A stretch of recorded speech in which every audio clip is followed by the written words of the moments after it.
इस समय हमारे बीच मौजूद है शिक्षा मंत्री रोहित ठाकुर जी। जानना चाहेंगे खासकर जिस तरीके से आरोप कांग्रेस सरकार लगातार लगा रही है, आखिर के 6 माह में जो भाजपा ने अत्यधिक स्कूल शिक्षा संस्थान खोले, जो जन विरोधी निर्णय के कारण ही आज जो हिमाचल प्रदेश की शिक्षा का यह हाल है। जी सर, आपका स्वागत है। जिस तरीके से ये लगातार कांग्रेस सरकार कह रही है, क्या कहना चाहेंगे?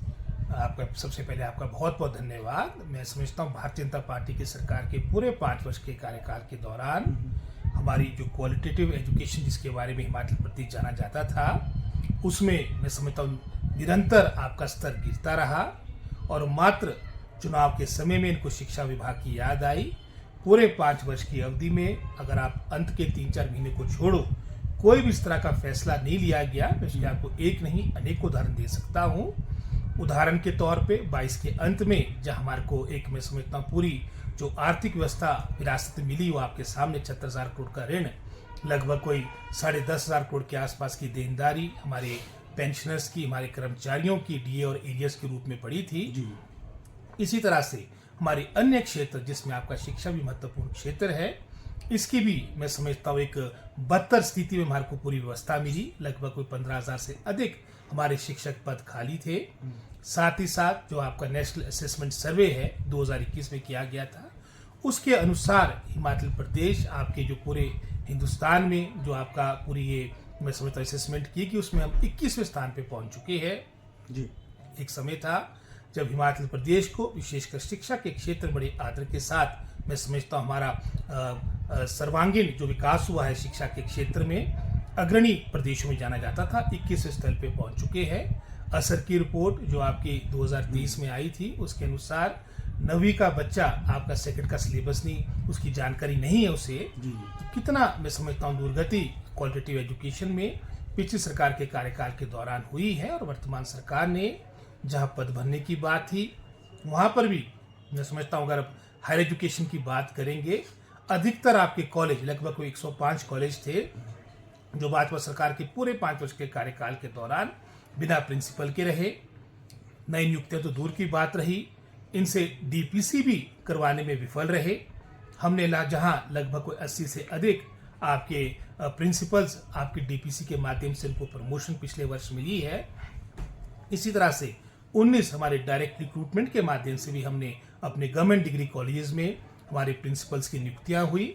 लगभग कुछ 483 हमारे एपी यानी असिस्टेंट प्रोफेसर्स की नियुक्तियां भिन्न भिन्न कॉलेजेस में हुई और इसका विशेषकर जो लाभ मिला है हमारे दुर्गम हमारे क्षेत्रों में मिला है, चाहे उसमें करसोग की बात हो, आनी की बात हो, चाहे वो चंबा जिला की बात हो। आपके बहुत से पद रिक्त पड़े थे, 483 पद हमने पिछले वर्ष भरे हैं। इसी तरह से अगर आप सेकेंडरी स्कूल्स की बात करेंगे, लगभग कोई 700 के आसपास हमारी जो नियुक्तियां हैं पीजीटीज यानी लेक्चरार्स की, वो अंतिम चरण पे है। 585 इसमें से आपके जो लेक्चरर फिजिक्स है, हिंदी, इसके रिजल्ट भी आउट हो चुके हैं। शीघ्र हमारे दुर्गम क्षेत्रों में इनको भेजा जाएगा। इसी तरह से मैं समझता हूँ जो हमारे एलिमेंट्री एजुकेशन, क्योंकि एलिमेंट्री एजुकेशन जो बुनियाद होती है, नींव होती है हमारी शिक्षा विभाग की, उसका भी स्तर बिल्कुल मैं समझता हूँ निम्न हो चुका था। इसमें भी लगभग कोई 2800 के आसपास नियुक्तियाँ जो बैच वाइज थी, उसमें से अधिकतर हम दे चुके हैं। और जेबीटी का भी मैं समझता हूँ अंतिम चरण में है, मात्र मैं समझता हूँ कुछ दिनों के अंदर ये रिजल्ट भी आउट हो जाएगा। और यहाँ पर भी हमने विदाउट टीचर और जो सिंगल टीचर स्कूल्स हैं, जिनकी संख्या भाजपा सरकार के कार्यकाल के दौरान सैकड़ों हो चुकी थी, 322 आपके विदाउट टीचर स्कूल्स थे। सिंगल टीचर की संख्या तो कोई 3200 स्कूल्स के आसपास हो चुकी थी। और इन सभी बातों को देखते हमने इन पोस्टों को भरने का निर्णय किया है।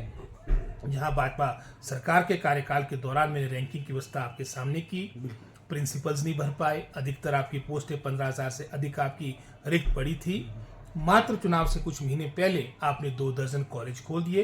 पूरे 4 वर्ष या 8-9 महीने के आसपास का जो कार्यकाल था, उस वक्त आपने एक कॉलेज नहीं खोला। मात्र चुनाव में वोट लेने के लिए आपने इन कॉलेजेस को खोला। 400 से अधिक शिक्षण संस्थान बिना फॉर्मेलिटीज को कंप्लीट करके, मात्र ये उद्देश्य था कि किस तरह से 2022 में सरकार रिपीट हो। हमने बहुत से ऐसे फैसले किए हैं।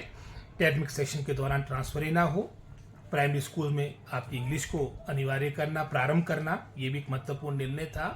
Rajiv Gandhi day boarding school की बात हो, क्लस्टर स्कूल्स की बात हो, जहाँ हमारे एलिमेंट्री हायर एजुकेशन अपने संसाधनों को, अपने रिसोर्सेज को, चाहे मैन पावर की बात है, चाहे इंफ्रास्ट्रक्चर की बात है, वो उसको शेयर करेंगे।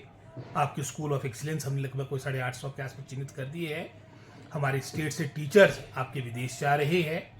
गुणवत्ता हमारी प्राथमिकता है और निश्चित रूप में इस ओर कार्य कर रही है। जी बिल्कुल, ये थी शिक्षा मंत्री रोहित ठाकुर जी। इनका कहना है कि खासकर 6 माह के दौरान चाहे 2 दर्जन से अधिक कॉलेज खोले गए, इसके साथ ही शिक्षा संस्थान खोले गए, जिसके चलते जो गुणवत्ता जो शिक्षा थी वो कहीं ना तो कहीं बेहतर नहीं थी। लेकिन अब जो कांग्रेस सरकार ने बेड़ा उठाया और इस जो शिक्षा ढांचा को मजबूत करने के लिए नए पग उठाए हैं, खासकर विदेशों में भी टीचरों को भेजा जा रहा है। कुल मिलाकर जो देखा जा रहा है, जो अन्य रिक्त स्थान थे वो भी जल्द से जल्द भरे जा रहे हैं। कामशी शर्मा की रिपोर्ट शिमला से।